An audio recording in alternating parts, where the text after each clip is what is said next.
Hello friends, welcome to the selection classes. तो दोस्तों, आज हम लोग बात करने वाले हैं यूपीपीसीएस 2022 की जो परीक्षा आज हुई है, तो किस तरह से उस परीक्षा में क्वेश्चन पेपर आए, उसका ओवरव्यू हम लोग बात करेंगे, उसके एनालिसिस के बारे में बात करेंगे। डिटेल एनालिसिस हम लोग बाद में करेंगे, बट आज की जो वीडियो रहेगी बहुत छोटी रखने की कोशिश करेंगे और जो इंपॉर्टेंट पॉइंट्स हैं पेपर से रिलेटेड, क्या क्या बच्चों ने प्रॉब्लम फेस की होंगी या किस तरह से पेपर जो क्वेश्चन पेपर का पैटर्न था, सीसेट का पेपर क्या था, वो सारी बातें हम लोग थोड़ा सा 5-7 मिनट में डिस्कस करने वाले हैं। तो दोस्तों पूरा वीडियो देखना, जिससे आपको एक, यदि आप भी एस्पायरेंट हैं और आप चाहे 2023 की तैयारी करना चाहते हैं या फिर आज का पेपर आपने लिखा है, तो आपको पता रहेगा एग्जैक्टली कि मैं सही बोल रहा हूँ या गलत बोल रहा हूँ। हो सकता है कि हमारे विचार ना मिले, बट एग्जैक्टली मैं वही बातें करूँगा जो रियल है, ठीक है। तो यदि हम बात करें पीसीएस 2022 के पेपर की, तो जनरल स्टडीज का पेपर ही उसमें डिसाइडिंग फैक्टर होता है, क्योंकि उसी की बेसिस पे आपका मेंस का पेपर होता है, ठीक है। तो आज का जो पेपर था, पिछले पेपर के मुकाबले, पिछले 2 साल के यदि हम पेपर के मुकाबले की बात करेंगे, तो करंट अफेयर्स हमेशा की तरह पूछा जाता था। इस बार भी करंट अफेयर पूछा गया, लेकिन करंट अफेयर के जो नंबर ऑफ क्वेश्चन थे पहले से थोड़ा सा रिड्यूस हुए, क्योंकि पिछले बार जो पेपर देखा गया था उसमें काफ़ी ज़्यादा करंट अफेयर्स पूछे गए थे। और क्वेश्चन पेपर जो पहले के मुकाबले यदि हम प्रीवियस ईयर की बात करें, तो क्वेश्चन जो है वो डायरेक्ट थे करंट अफेयर्स के। इस बार क्वेश्चन थोड़ा सा घुमा के थे करंट अफेयर्स के। हालांकि ऐसा नहीं है कि सारे के सारे जो करंट अफेयर्स के क्वेश्चन थे बिल्कुल ही इनडायरेक्ट थे। एक आध दो सवाल उसमें डायरेक्ट भी था, जैसे पूछा गया था कि मिस वर्ल्ड 2021 कौन बना है और भारत का ग्लोबल उसमें हैप्पीनेस इंडेक्स में कौन सा नंबर है। इस तरह के क्वेश्चंस कुछ डायरेक्ट भी थे, कुछ क्वेश्चंस थे वो इनडायरेक्ट भी थे, ठीक है।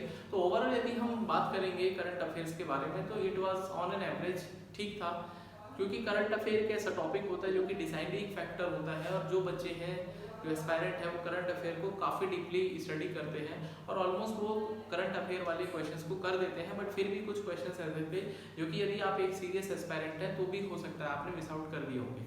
बात करते हैं दूसरे सब्जेक्ट के बारे में, हिस्ट्री में भी थोड़ा सा जो क्वेश्चंस थे काफ़ी ज़्यादा इन डेप्थ पूछे गए थे। एक क्वेश्चन वो अलाउद्दीन खिलजी वाला पूछा गया था, उसमें कि उन्होंने कॉन्क्वेस्ट का आपको क्रोनोलॉजिकल ऑर्डर में सेट करना था। चंद्रगुप्त जो द्वितीय था उसके बारे में, जो उसके कॉइन्स के बारे में, उसका वजन पूछा गया था, कितने ग्रेन्स का वो वजन था, ठीक है। तो that was in depth question. और यदि हम बात करें ज्योग्राफी की, तो ज्योग्राफी हमेशा की तरह ही डायरेक्ट कभी नहीं पूछी जाती है यूपीपीसीएस में, आप इस बात को समझिए। जो ज्योग्राफी के क्वेश्चंस होते हैं वो मैचिंग वाले ज़्यादा आते हैं, और जो इंपॉर्टेंट सिटीज़ हैं जो कि हाल फिलहाल में रहे हैं, या फिर जो एक उनका इम्पोर्टेंस है सिटीज़ का, वर्ल्ड वाइड सिटीज़ का, चाहे वो किसी लेक के किनारे हैं, चाहे वो किसी समुद्र के किनारे हैं, वो सारी बातें कहीं ना कहीं ज्योग्राफी से रिलेटेड होती है। तो ज्योग्राफी में डायरेक्ट क्वेश्चन पिछली बार भी नहीं आए थे, इस बार भी नहीं आए, ठीक है।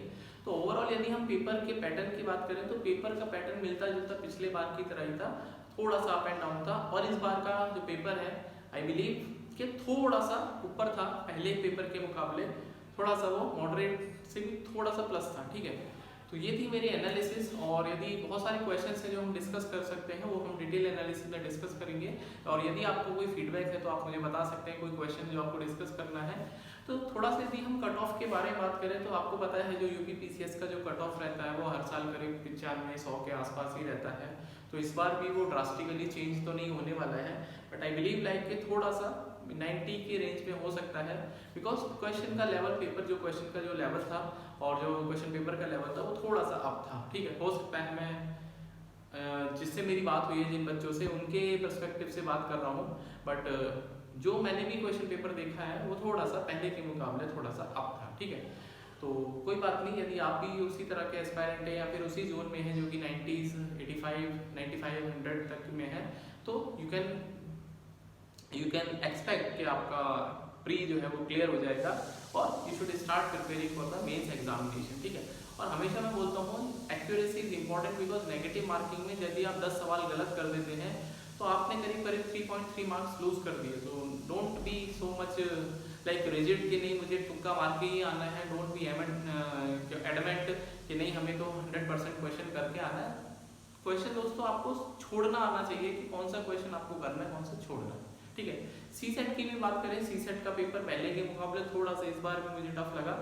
यदि हम पेपर की बात करें, पेपर में 2-3 क्वेश्चन ऐसे थे जो कि काफ़ी अच्छे लेवल के थे, और जो एग्जामिनेशन होते हैं जो कि लाइक एसबीआई की मैं बात करूं या फिर सीजीएल की बात करूं, उस लेवल तक के क्वेश्चन आप कम समय में वहाँ तो करने होते हैं, बट वहाँ भी जो क्वेश्चन हैं उसी लेवल के क्वेश्चन थे यूपीएससी यूपीपीसीएससी जो सीसेट की यदि बात करें पेपर 2 की, ठीक है। तो ये दोस्तों मेरा एनालिसिस था। सीसेट में ज़्यादा कुछ इंपॉर्टेंट बात इसलिए नहीं होती क्योंकि क्वालिफाइंग नेचर का होता है। जो भी बच्चा 30, 35, 40 नंबर लेके आता है वो ऑलमोस्ट क्वालिफाई कर जाता है। वैसे 33 मार्क्स उन्होंने रखे हैं, बट जो भी कोई कैंडिडेट 33 से ऊपर लेके आता है वो सब क्वालिफाई हो जाते हैं। तो उसमें बच्चा ज़्यादा मेहनत करता भी नहीं है, वो लास्ट मोमेंट पे ही पढ़ता है। तो जैसा आप पढ़ोगे वैसे ही आपके मार्क्स आएंगे, ये बात तो आपको भी पता है। तो मेन तो जो लड़ाई होती है वो जनरल स्टडीज़ पेपर 1 की होती है, ठीक है। तो that's all from my side. I think आपको समझ में आ गया होगा आज का जो पेपर का पैटर्न था। क्वेश्चन पेपर हम लोग नेक्स्ट वीडियो में डिस्कस करेंगे। उसकी आंसर कीज हो सकता है बहुत जल्दी रिलीज कर दे कमीशन जो आयोग है, उसके बाद हम लोग उसकी आंसर कीज को वेरीफाई भी कर लेंगे। और यदि आपको कोई फीडबैक है, कोई सजेशन है, कोई डाउट है, आप मुझे कमेंट कर सकते हैं। और मेरा फेसबुक ग्रुप है, मेरा टेलीग्राम ग्रुप है, इंस्टाग्राम है, आप मुझे फॉलो कर सकते हैं विवेक शर्मा के नाम से और द सिलेक्शन क्लासेस के नाम से। So that's all from my side.